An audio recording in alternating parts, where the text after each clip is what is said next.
कल्पना गर्नुहोस्, इतिहासकै सबैभन्दा भयानक जम्कारो। एकातिर जम्मा 24 वर्षका एक राजा, जसको पछाडि काँस र फलामको कवचले सजिएको विशाल सेना उभिएको छ, जसले भर्खरै मात्र सिङ्गो पर्सियन साम्राज्यलाई धुलो चटाएका छन्।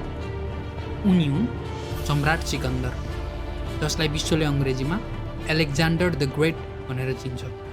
र अर्कोतिर माटोमा पल्टिरहेको एउटा मान्छे, न हातमा कुनै हतियार, न नाममा कुनै सम्पत्ति। उसको सिङ्गो संसार भनेकै सडकका किनारमा फालिएको एउटा फुटेको माटोको घ्याम्पो मात्र थियो। सम्राट सिकन्दर गरुङ्गो पाइला चाल्दै अगाडि बढ्छन्। उनको विशाल छायाले माटोमा बसेको त्यो मान्छेलाई पुरै ढाक्छ। सिकन्दरले तल हेर्छन्।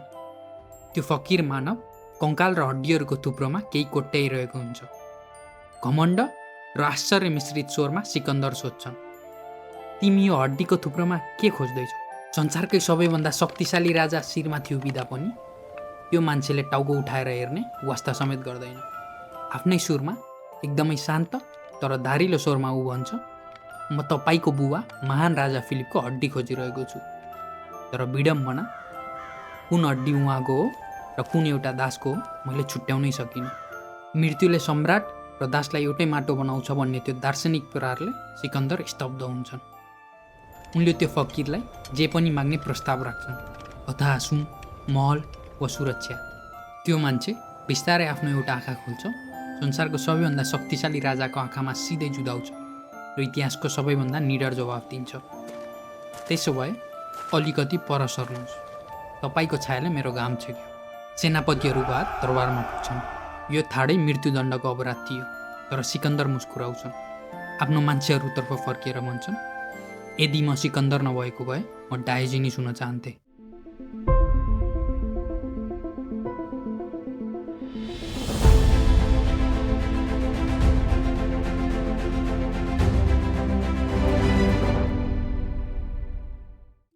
को थियो यो मान्छे जसले पुरै संसार जित्ने राजाको आँखामा हेरेर केवल एक चुल्को घाम माग्यो? इतिहासमा धेरै डायोजेनिस भए, तर उनी थिए डायोजेनिस द सिनिक, जसलाई यो दुनियाँले एउटै नामले चिन्यो, डायोजेनिस द डग। उनी सधैँ यस्ता फकिर थिएनन्।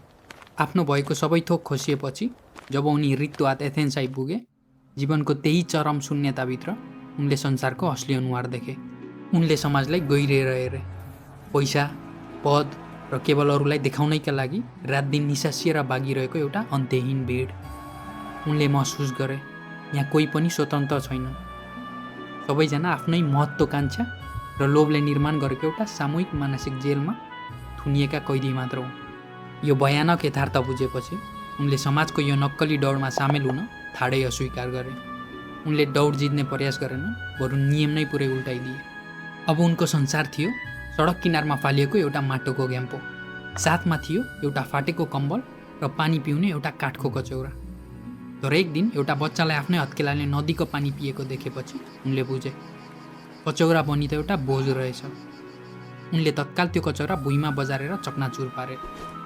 राजदै भने, एउटा सानो बच्चाले मलाई सरलतामा हराइदियो। उनी कुनै भौतिक वस्तुको दास बन्न चाहँदैनथे। समाजले उनलाई पागल भन्यो। चुकिला मुकिला मानिसहरूले कुकुर भन्दै गीत। तर डायोजेनिसले त्यो अपमानलाई शिरोधार्य गरे, किनभने उनको तर्क प्रष्ट थियो। कुकुरलाई कसैको पद वा प्रतिष्ठाको लोभ हुँदैन। कसैलाई खुसी पार्न उसले झुटो मुस्कान छर्दैन। कुकुर झुट देख्दा पुग्छ र सत्यको अगाडि मात्र पुच्छ र हल्लाउँछ। प्राचीन ग्रिक भाषामा कुकुर जस्तो स्वभावलाई भनिन्छ किनिकोस, र त्यही सडकको धुलोबाट जन्मियो इतिहासको सबैभन्दा क्रान्तिकारी दर्शन, सिनिसिजम। यही क्रान्तिकारी र निडर इमान्दारीका कारण डायोजेनिस तत्कालीन एथेन्सका बौद्धिक वर्गका लागि सबैभन्दा ठुलो त्रास बनेका थिए, विशेष गरी महान दार्शनिक प्लेटोका लागि। जब प्लेटोले आफ्नो सुन्दर र सफा किताबी महलमा बसेर मानिसको परिभाषा दिँदै भने, मानिस भनेको पखेटा नभएको दुई खुट्टाले हिँड्ने प्राणी हो। त्यो सुनेपछि डायोजेनिसले कुनै लामो बौद्धिक बहस गरेनन्। उनी सिधै बजार गए, एउटा जिउँदो कुखुरा समाते, त्यसको सबै प्वाख उखेले र प्लेटोको त्यो शान्त, सफा र पवित्र कक्षा कोठाको ढोका धकेल्दै भित्र छिरे। उनले त्यो नाङ्गो कुखुरालाई भुइँमा फ्याँक्दै चिच्याए, हेर्नुहोस्, मैले प्लेटोको मान्छे ल्याएको छु। डायोजेनिस ती खोक्रा र सुन्दर शब्दहरूलाई घृणा गर्थे। जसको जीवनको यथार्थसँग कुनै साइनो थिएन। उनीहरू बिचको यो द्वन्द्व त्यहाँ मात्र रोकिएन। एकपटक डायोजेनिस सडकको छेउमा बसेर आफ्नै तरकारी पखालिरहेका थिए। प्लेटोले नजिकै गएर व्यङ्ग्य गर्दै भने, यदि तिमीले राजाको चाकडी गर्न जानेको भए यसरी आफ्नै तरकारी पखाल्नुपर्ने थिएन। डायोजेनिसले तत्काल फर्काए, यदि तिमीले आफ्नै तरकारी पखाल्न जानेको भए राजाको चाकडी गर्नुपर्ने थिएन। यी केवल ठट्टा मात्र थिएनन्। डायोजेनिसले पुरै ग्रिक समाजलाई प्रमाणित गरिदिए कि दर्शन भनेको कक्षा कोठाको 4 भित्ताभित्र बसेर गरिने बौद्धिक गफ होइन। दर्शन भनेको यथार्थ हो। यो त कसैको दास नबनी आफ्नै शर्तमा धरतीमा बाँच्ने एउटा निडर कला हो। समाजको त्यही खोक्रोपन उदाङ्गो पार्न डायोजेनिस टन्टलापुर घाम लागेको दिउँसो बजारमा बलिरहेको लाटिन बोकेर हिँडे। दिउँसै बत्ती बालेर के खोजेको मानिसहरूले गिज्याउँदै सोधे। उनले त्यो लालटिन मानिसहरूको अनुहारको एकदमै नजिक लगे। आँखामा सिधै हेरे र शान्त स्वरमा भने, म एउटा इमान्दार मान्छे खोजिरहेको छु। तर उनले त्यहाँ कोही इमान्दार मान्छे भेटेनन्। उनले केवल अभिनय गरिरहेका कलाकारहरू देखे, लोभका दासहरू, अरूको विचारका दासहरू। अब एकछिन एथेन्सलाई छोडौँ र आफ्नै वरिपरि हेर्नुहोस्। यदि डायोजेनिस आज हाम्रो सडकहरूमा हिँड्ने भयो भने उनको हातमा ठ्याक्कै त्यही लालटिन हुने थियो। हामी थकित छौँ। नचाहिने सामानहरू किन्न हामी ऋणको दलदलमा डुबिरहेका छौँ। अपरिचितहरूको सस्तो ताली पाउन डिजिटल स्क्रिनमा नक्कली जीवनको अभिनय गरिरहेका छौँ। समाजले के भन्ला भन्ने निरन्तरको त्रासमा बाँचिरहेका छौँ। हामी यस्तो दौडिरहेका छौँ जसमा हामीले कहिले भाग नै लिनु थिएन। 323 ईसापूर्व इतिहासमा एउटा अचम्मको संयोग घट्यो। सम्राट सिकन्दरले बाहिरी संसार त जिते, तर जम्मा 32 वर्षमै मरे।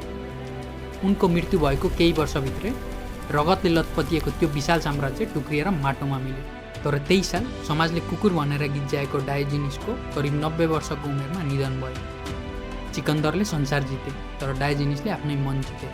उनका विचारले नै स्टोइसिजमलाई जन्म दियो, जुन दर्शन आज पनि विश्वका महान मान्छेहरूको मानसिक शक्तिको सबैभन्दा ठुलो हतियार हो। हामीलाई सिकाइन्छ शक्तिशाली बन्न संसार जित्नुपर्छ। तर डायोजेनिसले प्रमाणित गरिदिए कि सबैभन्दा ठुलो शक्ति भनेको केही पनि नचाहिनु हो। त्यसैले जब यो आधुनिक संसारले तपाईँलाई आफ्नो डर र चिन्ताहरू बेच्न खोज्छ, जब समाजको अपेक्षा, सोसल मिडियाको दबाव र देखावटीपनको बोझले तपाईँलाई थिच्छ, त्यो माटोमा बस्ने मान्छेलाई याद गर्नुहोस्। एउटा गहिरो सास लिनुहोस्। यो संसारको आँखामा सिधै हेर्नुहोस् र भन्नुहोस्, अलि पर सर्नुहोस्, तपाईँले मेरो घाम छेक्नु भयो।